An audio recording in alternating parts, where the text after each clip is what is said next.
मेहनती छोटी चिड़िया मौसम के साथ साथ फसल उगाती थी। जैसे कि सर्दियों में उसने मटर और पालक की खेती की थी, जो बहुत अच्छी हुई थी और मुनाफा भी खूब हुआ था। मम्मा, आप जरा भी आराम नहीं करती हो, सारा सारा दिन खेत में लगी रहती हो। कभी नदी से पानी लाओ तो कभी हल चलाओ और पता नहीं कितना काम करती हो। मेरी गुड़िया बेटी, मैं मेहनत करती हूँ तभी तो हमारा 2 वक्त का भोजन अच्छे से हो पाता है, वरना पहले तो मैं भूखी रहती थी। किसी दिन दाना मिल पाता तो किसी दिन भूखा सोना पड़ता, इसलिए तो मैंने खेती करना शुरू की है। ऐसे मम्मा चिड़िया अपने खेत में काम कर रही होती है। उसके ठीक पड़ोस में तो कालू गौरी पति पत्नी रहते थे, जो कभी मेहनत नहीं करते थे, बस चोरी का खाते। कालू, भूख लगी है, बहुत तेज भूख लगी है। चलो गौरी, छोटे मिट्टू के पेड़ों पर लाल लाल अमरूद पके हैं, खाकर मजा ही आ जाएगा। फिर दोनों कौवे मिट्टू के पेड़ों से जी भर के लाल लाल अमरूद खाते हैं और वहीं एक पेड़ की छाया में सो जाते। गौरी ने तो कई अमरूदों को बेवजह नीचे फेंक दिया था। छोटा मिट्टू अपनी पत्नी के साथ खेत पर आता है। मिट्टू जी, कितना नुकसान हुआ पड़ा है, किसी ने सारे अमरूद तोड़ दिए हैं। हाँ पत्नी जी, यह काम तो दुष्ट कालू गौरी ही कर सकते हैं, यहीं कहीं पड़े होंगे। वो देखो, वहाँ सोए हैं, मुझे उस कालू की पूंछ दिख रही है। चले मिट्टू जी, इन्हें डांट कर आते हैं। अमरूद खाए तो खाए, नुकसान थोड़ी ना करेंगे ये। फिर मिट्टू और हरियाले कौओं के नजदीक चले जाते हैं और उन्हें जगाते हुए कहते हैं, कालू गौरी, मेरा नुकसान करके यहाँ सोए हो, तुम्हें शर्म नहीं आती? एक तो चुरा कर अमरूद खाते हो और ऊपर से नुकसान करते हो, जल्दी से उठो। ओए छोटे मिट्टू, ज्यादा भाषण मत दे, तेरा 1-2 अमरूद गिर गया है तो कोई पहाड़ नहीं टूट गया। सारे छोटे अमरूद जमीन पर पड़े हैं और कहता है 1-2 अमरूद है, जरा चलकर देखना। हरियाली की बच्ची, ज्यादा चपड़ चपड़ की तो एक लगाऊंगी खींच के, फिर बोलने से पहले 100 बार डरेगी।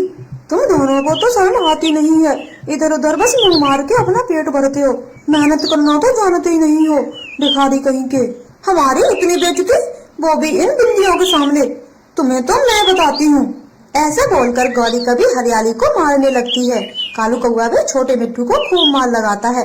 वो दोनों तो मदद की गुहार लगा रहे थे, बचाओ बचाओ, हमें कोई बचाओ इन दुष्ट कौओं से, ऐसे ही खाएंगे और बिगाड़ेंगे तुम्हारे अमरूद और तुम्हें मार भी लगाएंगे। बोलो, अब बोलो। बड़ी चपड़ चपड़ कर रहे थे।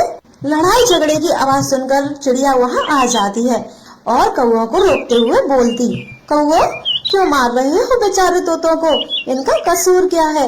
याद रखना, हम कौवे हैं, तुम जैसे चुटकी भर तोतों से हम नहीं डरते। ऐसे वो दोनों वहाँ से चले जाते हैं। मिट्टू भाई, क्यों बहस करते हो जालम कौओं से? वो ऐसे ही हैं, खाते कम हैं और बिगाड़ते ज्यादा हैं। चिड़िया बहन, मेहनत हम करते हैं और ये कौवे हमेशा ऐसा ही करते हैं, इनको सबक सिखाना पड़ेगा। हरियाली, तुम ठीक कहती हो, ऐसे कब तक हम डर डर कर जिएंगे? मेरे पास एक उपाय है। फिर वो तीनों कौओं को सबक देने की योजना बनाते हैं। धीरे धीरे समय बीतता गया। इस बार चिड़िया ने अपने खेत में गन्ने की फसल उगाई थी और मिट्टू तोते ने लाल लाल मिर्ची की। अब आएगा मजा, ये कौवे कहाँ से पेट भरेंगे?